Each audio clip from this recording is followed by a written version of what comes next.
नमस्कार, खबर उत्तराखंड बुलेटिन में आपका स्वागत है और मैं हूं आपके साथ दीपिका ओझा। चलिए शुरुआत करते हैं खबरों की। अंकिता भंडारी हत्याकांड में बड़ी अपडेट सामने आई है। युवती की हत्या करने वाले तीनों आरोपियों का नार्को टेस्ट होगा।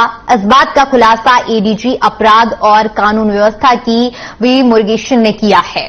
टेस्ट के लिए पुलिस जल्द कोर्ट में प्रार्थना पत्र जारी करेगी। वहीं रिसोर्ट में कार्यरत युवती की हत्या के मामले में एसआईटी 10 दिन के अंदर आरोपितों के विरोध में कोर्ट में आरोप पत्र दाखिल कर सकती है। पुलिस मुख्यालय में आयोजित प्रेस कॉन्फ्रेंस के दौरान एडीजी ने बताया कि 10 दिन के अंदर अंदर चार्जशीट जारी कर दी जाएगी। हत्या साक्ष्य मिटाने, आपराधिक षड्यंत्र, अनैतिक कार्य के लिए दबाव डालने के तहत चार्जशीट दाखिल की जाएगी। सूत्रों की माने तो इस मामले में एसआईटी ने इलेक्ट्रॉनिक और फॉरेंसिक साक्ष्य जुटा लिए हैं, जबकि चंडीगढ़ लैब भेजे गए साक्ष्यों में से 1-2 की रिपोर्ट अब तक एसआईटी को नहीं मिल पाई है। आरोप पत्र दाखिल करने के लिए एसआईटी इन्हीं रिपोर्ट का इंतजार कर रही है।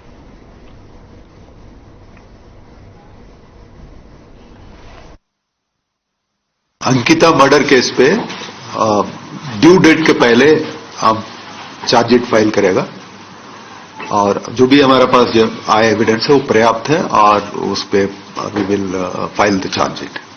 सारा हमारा जो इन्वेस्टिगेशन है ऑलमोस्ट कंप्लीट है। जो भी छोटा मोटा पॉइंट्स पेंडिंग है उसके लिए वेट कर रहे थे और ड्यू डेट के पहले हम चार्जशीट फाइल करेंगे। सर, ड्यू डेट क्या है?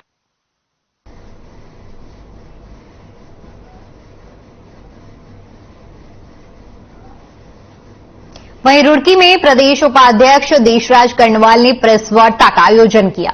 इस दौरान उन्होंने प्रदेश की बीजेपी सरकार की ओर से बनाए गए धर्मांतरण और महिला आरक्षण कानूनों के बारे में जानकारी दी। साथ ही उन्होंने कहा कि जबरन लालच देकर धर्मांतरण कराने पर रोक लगाने और मातृशक्ति के जीवन स्तर में सुधार के लिए सरकार की ओर से बनाए गए कानून मील का पत्थर साबित होंगे। वहीं उन्होंने कहा कि अन्य कानूनों में भी संशोधन किया गया है।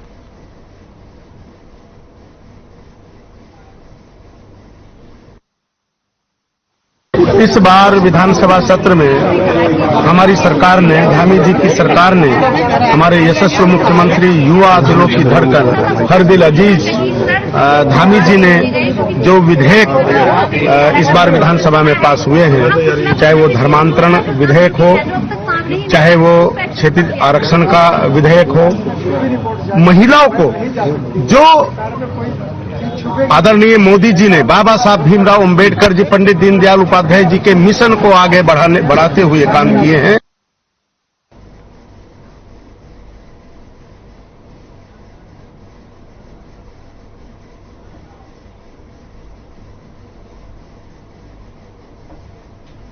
वहीं अल्मोड़ा में इंटरनेशनल फिल्म फेस्टिवल का आयोजन हुआ, जिसमें कैबिनेट मंत्री सतपाल महाराज ने शिरकत की।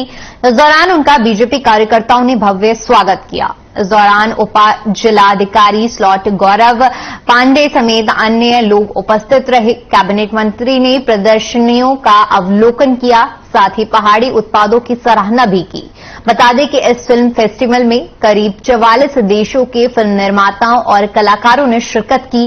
फिल्म फेस्टिवल में 40 फिल्मों को दर्शाया गया, जिसमें 6 एनिमेटेड, 8 डॉक्यूमेंट्री, 16 शॉर्ट फिल्म और 10 फीचर फिल्म शामिल हैं। कैबिनेट मंत्री सतपाल महाराज ने सराहना करते हुए कहा कि सुदूरवर्ती क्षेत्रों में इस तरह के आयोजनों की स्थानीय फिल्मकारों, कलाकारों और स्थानीय पर्यटन को बढ़ावा मिलता है और उत्तराखंड में ऐसी फिल्मों पर भी विचार किया जाएगा जिसमें स्थानीय कलाकारों का सहयोग मिले।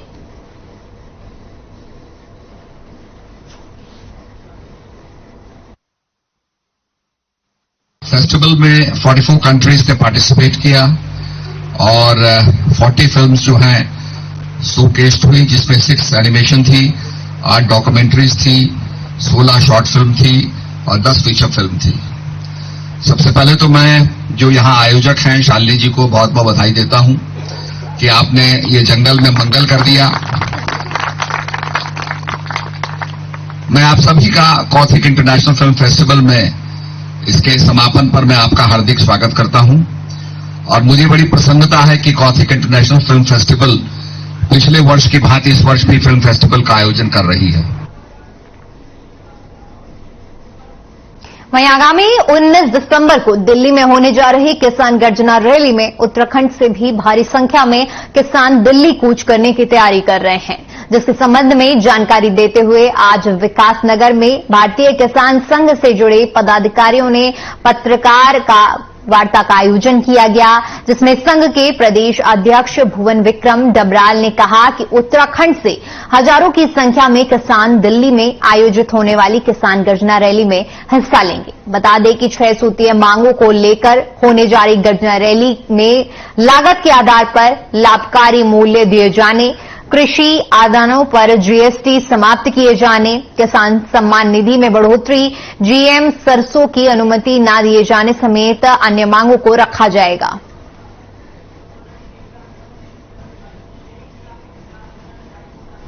विश्व का सबसे बड़ा संगठन भारतीय किसान संघ 19 दिसंबर को पूरे देश के किसानों को लेकर के रामलीला मैदान दिल्ली में एक रैली का आयोजन कर रहा है। हमारे 3 मुख्य बिंदु हैं। नंबर 1, लागत के आधार पर लाभकारी मूल्य किसान को मिलेगा। सरकार अभी एमएसपी की बात करती है, किसान संघ एमएसपी के लिए तैयार नहीं, क्योंकि स्वामीनाथन आयोग ने जो अपनी रिपोर्ट दी थी उसमें एमएसपी का कोई जिक्र नहीं, बल्कि किसान को लाभकारी मूल्य की बात है।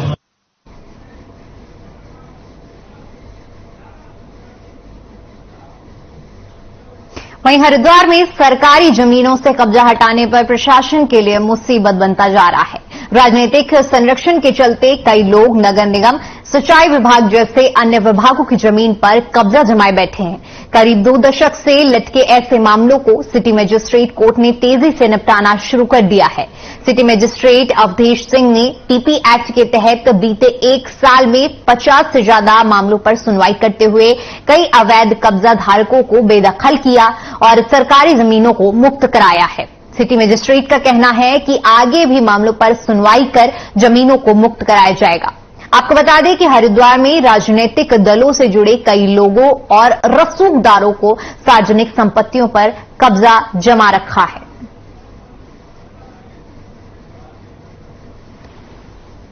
जो विभिन्न सरकारी भूमि पर लोगों ने अवैध अतिक्रमण कर लिया है, उनकी पीपी एक्ट के अंतर्गत चालान होता है और चालान होकर के एसडीएम कोर्ट और इधर सिटी मजिस्ट्रेट कोर्ट में सुनवाई इसकी होती है। तो आपने देखा होगा कि काफी पुराने मामले थे, उनका निस्तारण किया गया है और 50 से 60 फाइलें जो सिटी मजिस्ट्रेट न्यायालय से निस्तारित हुई हैं और अभी भी विभिन्न जो सरकारी भूमि पर कब्जा है उनकी फाइलें चल रही हैं और उनका निस्तारण यथाशीघ्र किया जाएगा।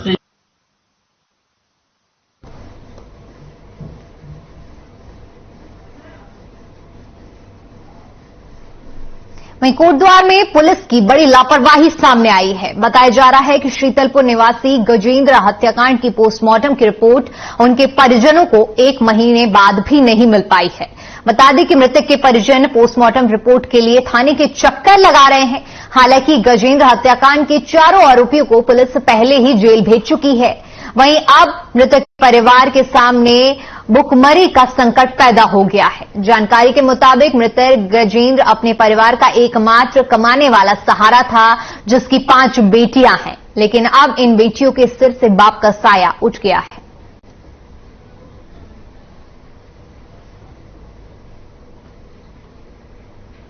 ये सर अभी 31 तारीख पोस्टमार्टम करवाया था और आज जिसको हो गए 1 महीने कुछ दिन हो गए, तारीख हो गई आज 4, 30 तारीख किया था अक्टूबर, अभी तक कोई रिपोर्ट नहीं मिली। एक बार थाने में गए भी हैं तो उन्होंने कहा अभी पहुंचे नहीं यहाँ। और जिन लोगों ने मेरे पति को मारा है उन लोगों को फांसी की सजा होनी चाहिए। मेरी 5 लड़कियों को कहाँ जाएंगी, कहाँ रहेंगी, क्या खाएंगे, कौन पालेगा उनको? दादी दादा है, बुढ़ा बुढ़िया कब तक रहेंगे, चाची चीचा कब तक रहेंगे? ना मेरे पास कोई मजदूरी है, ना मेरे को कोई मजदूरी है। 5 बच्चों के लिए एक लड़की ने अपने बाप की शक्ल तक नहीं देखी अभी तक। क्या बताऊंगी मैं? कल की मुझे पूछूंगी मेरे पापा कहाँ है, क्या बताऊंगी मैं? अपने बच्चों को क्या बताऊंगी मैं? 5 बच्चे हैं, अभी मुझसे पूछ रहे हैं मम्मी पापा कहाँ है, पापा कहाँ है, क्या बताऊंगी उनको मैं?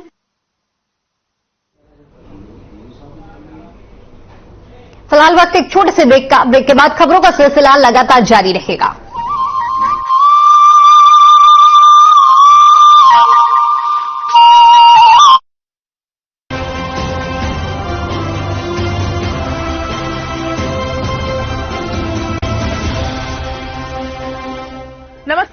शैली जगदेव। उत्तराखंड में स्वास्थ्य क्षेत्र के कायाकल्प के लिए राज्य सरकार बड़े स्तर पर काम कर रही है। दून मेडिकल कॉलेज में 200 बेडों का भवन बनकर तैयार हो गया है। मुख्यमंत्री पुष्कर सिंह धामी ने अस्पताल में आधुनिक उपकरणों से लैस नए ओटी, आईसीयू व इमरजेंसी के नवनिर्मित भवन का उद्घाटन किया। राज्य के पर्वतीय क्षेत्रों के छात्रों के लिए मेडिकल की पढ़ाई हुई आसान। रुद्रप्रयाग में 20 करोड़ रुपए से अधिक लागत से बनने जा रहे नर्सिंग कॉलेज का सीएम पुष्कर सिंह धामी ने किया शिलान्यास। आपको बता दें कि उधम सिंह नगर में एम्स के सैटेलाइट केंद्र और प्रदेश में नए मेडिकल कॉलेजेस बनने की दिशा में काम शुरू हो चुका है। मातृ एवं शिशु स्वास्थ्य सेवाओं को बेहतर बनाने और आशा वर्कर्स की सहायता के लिए आशा संगिनी मोबाइल ऐप और वेब पोर्टल का हुआ शुभारंभ। इस मोबाइल ऐप पर आशा वर्कर्स अपने काम को अपलोड कर सकेंगी और उनका भुगतान भी ऑनलाइन होगा। प्रधानमंत्री श्री नरेंद्र मोदी जी के डिजिटल इंडिया के विजन की दिशा में उत्तराखंड सरकार का महत्वपूर्ण कदम।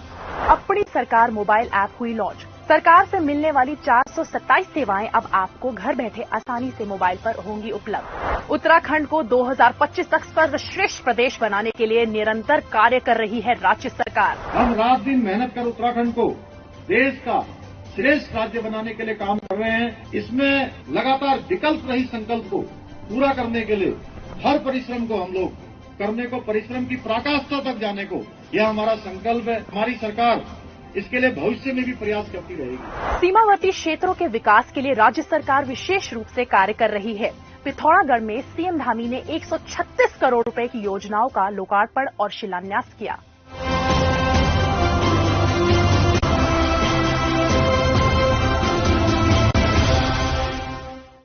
पंजाब है जसप्रीत का ठिकाना, मुंबई है आदर्श का आशियाना, केरल का गोविंद निवासी, कोलकाता में जन्मे है काशी। हर हिंदुस्तानी की शान ARB बियरिंग्स, जोड़े सारा हिंदुस्तान। अपनी प्राकृतिक सुंदरता के लिए देश विदेश के सैलानियों के पसंदीदा पर्यटन स्थलों में से एक है देवभूमि उत्तराखंड। इसे साफ सुथरा बनाए रखने को दृढ़ संकल्पित है उत्तराखंड सरकार।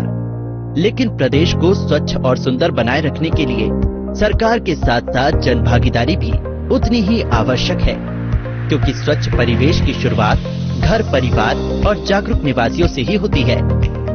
इसी तथ्य के दृष्टिगत माननीय उच्च न्यायालय द्वारा दिए गए निर्देशों के क्रम में उत्तराखंड के रजिस्ट्रार न्यायिक द्वारा ठोस कचरे के ढेर से संबंधित शिकायतों के त्वरित निवारण हेतु ईमेल ID solidwaste-complaint@uk.gov.in जारी की गई है।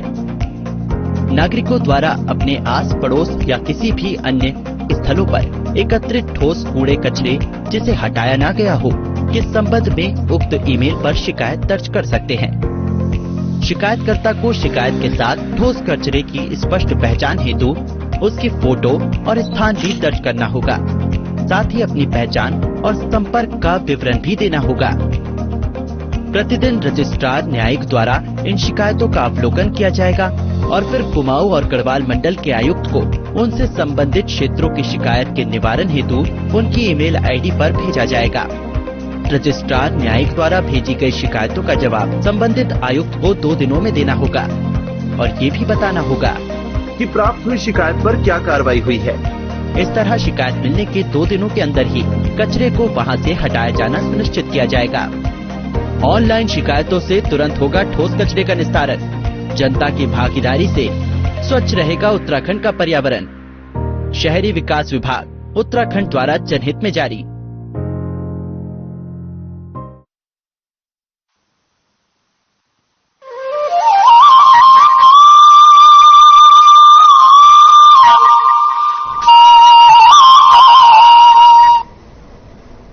ब्रेक के बाद एक बार फिर से आपका स्वागत है। चलिए रुक करते हैं अगली खबर का।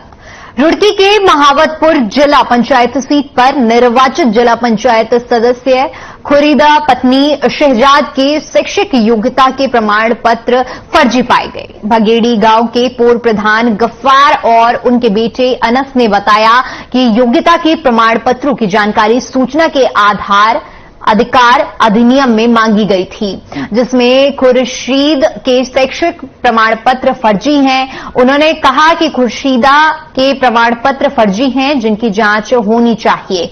गफ्फार ने कहा कि शासन प्रशासन के मामले की गंभीरता को देखते हुए तत्काल जिला पंचायत सदस्य की सदस्यता निरस्त कराई जानी चाहिए।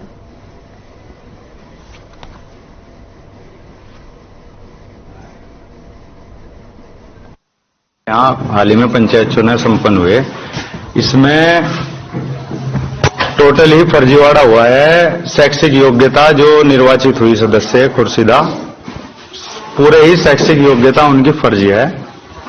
राजकीय प्राथमिक विद्यालय अम्बुवाला से पूर्व में परीक्षा दिखा रखी है, वहां कभी पढ़ी नहीं, जिसका प्रमाण पत्र है हमारे पास। उसके बाद Vidya Niketan junior high school से जो टीसी फार्म में संलग्न है।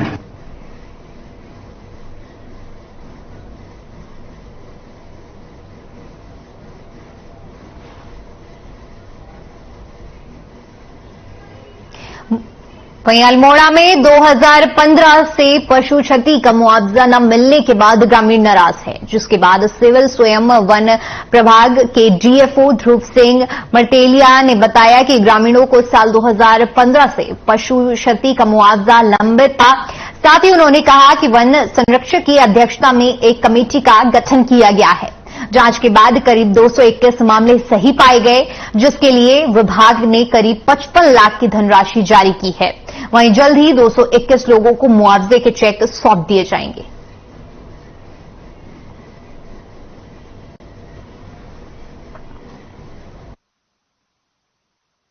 दो 2015-16 से अभी तक विभिन्न गांव के काश्तकारों की पशु क्षति हुई है और समस्त पेपर्स प्रभाग में जमा है। कुछ फॉर्मेलिटीज थी जिसमें हमारे वन संरक्षक महोदय की अध्यक्षता में एक कमेटी बनी थी, जिसमें एसडीएम्स और पशु चिकित्सक भी उस कमेटी के सदस्य थे। उसकी मीटिंग कुछ वर्षों से किसी कारणवश नहीं हो पा रहा था। जसपुर के तराई पश्चिम वन विभाग के तुमड़िया डैम और भोगपुर डैम में इस वक्त विदेशी परिंदों से गुलजार है। हर साल की तरह इस साल भी परिंदे तुमड़िया डैम की रौनक बढ़ाए हुए हैं। हर साल की तरह हजारों विदेशी परिंदों के झुंड साइबेरिया, मध्य चीन और मंगोलिया देशों से यहां पहुंचे हैं। साइबेरिया, मध्य चीन, मंगोलिया से आने वाले ये परिंदे 6000 किलोमीटर तक का सफर तय करते हैं और अनेकों परेशानियों से जूझते हुए तराई इलाकों में पहुंचते हैं। हर साल ये परिंदे अक्टूबर, नवंबर, दिसंबर में साइबेरिया में काफी बर्फबारी के चलते यहां मेहमान नवाजी के लिए आ जाते हैं और मार्च के महीने में खट्टी मिट्टी यादों के साथ वतन वापस लौट जाते हैं। वहीं अगर लोगों की माने तो इन विदेशी परिंदों को देखने के लिए दूर दूर से यहां पर्यटक पहुंच रहे हैं।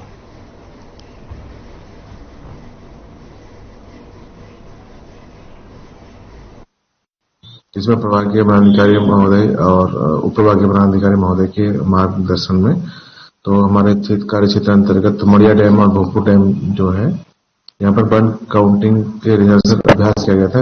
अपने स्टाफ को जागरूक किया गया था।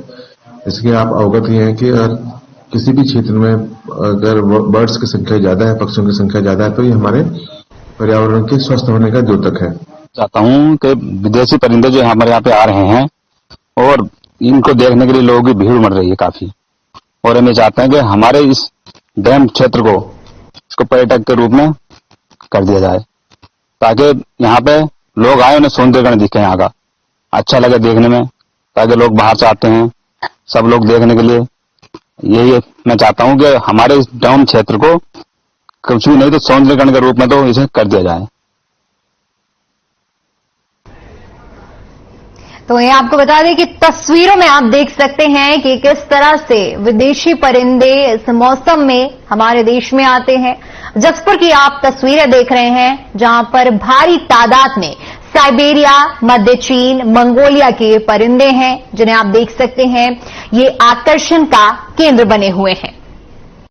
तो आपको बता दें कि हर साल की तरह इस साल भी ये विदेशी परिंदे एक बार फिर से हमारे देश में आ चुके हैं और हर साल अक्टूबर, नवंबर, दिसंबर के महीने में ये परिंदे यहां पर आते हैं, क्योंकि साइबेरिया, मध्य चीन, ये ऐसी जगहें हैं जहां पर इस मौसम में भारी बर्फबारी होती है और ये परिंदे भारी बर्फबारी की वजह से हमारे देश आ जाते हैं।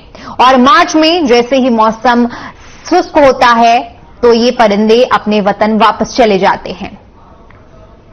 हालांकि इन परिंदों को देखने के लिए लोग दूर दूर से जसपुर आते हैं और ये परिंदे जो हैं वो आकर्षण का केंद्र बने हुए हैं। तो आपको बता दें कि तस्वीरों में आप साफ तौर पर देख सकते हैं कि किस तरह से इन परिंदों का झुंड एक आकर्षण का केंद्र बना हुआ है। साइबेरिया, मध्य चीन और मंगोलिया के परिंदे हैं जो कि अक्टूबर, नवंबर और दिसंबर के इस महीने में हमारे देश में आते हैं।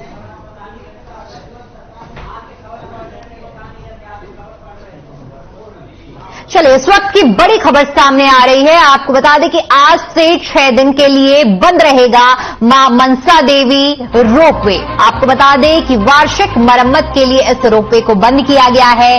12 से 17 दिसंबर तक ये बंद रहने की घोषणा की गई है। आपको बता दें कि चंडी रोपवे 12 से 17 दिसंबर तक बंद रहेगा और आज से मनसा देवी रोपवे बंद रहेगा, जिससे अब इस रोपवे के बंद होने से परेशानियों का सामना करना पड़ सकता है श्रद्धालुओं को, लेकिन वार्षिक मरम्मत के लिए रोपवे बंद किया गया है। तो बड़ी खबर आपके साथ साझा कर रहे हैं, जहां मनसा देवी का रोपवे बंद किया गया है। 6 दिनों तक मां मनसा देवी का जो रोपवे है वो वार्षिक मरम्मत के लिए बंद रहेगा। हालांकि इससे श्रद्धालुओं को परेशानियों का सामना भी करना पड़ेगा, लेकिन वार्षिक मरम्मत के लिए रोपवे को बंद किया गया है 6 दिनों के लिए।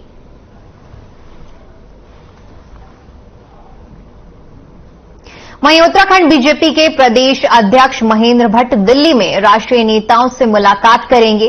राष्ट्रीय नेतृत्व की ओर से बुलाई गई बैठक में प्रदेश अध्यक्ष महेंद्र भट्ट भी शामिल होंगे। उन्होंने बैठक को लेकर कहा कि बैठक में राष्ट्रीय नेतृत्व की ओर से जो निर्देश दिए जाएंगे उसके तहत प्रदेश में आने वाले दिनों में पार्टी काम करेगी। प्रदेश के विकास को लेकर महेंद्र भट्ट ने कहा कि जो विषय मुख्यमंत्री पुष्कर सिंह धामी के पास रखे जा रहे हैं उन पर तेजी से सकारात्मक पहल की जा रही है।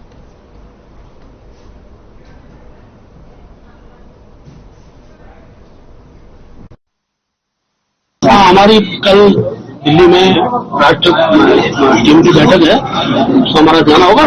केंद्रीय जो भी नेतृत्व के जो कार्यक्रम घोषित है वो आपको बताते हैं।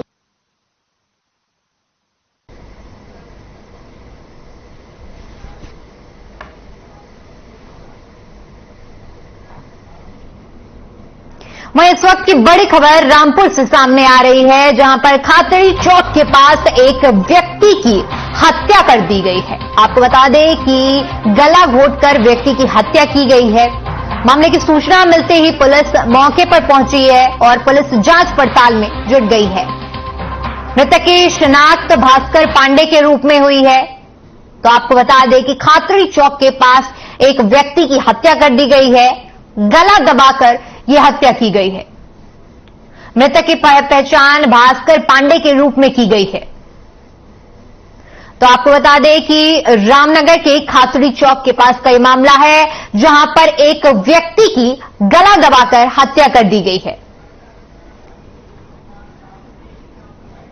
चलिए, फिलहाल के लिए खबर उत्तराखंड में इतना ही। नमस्कार।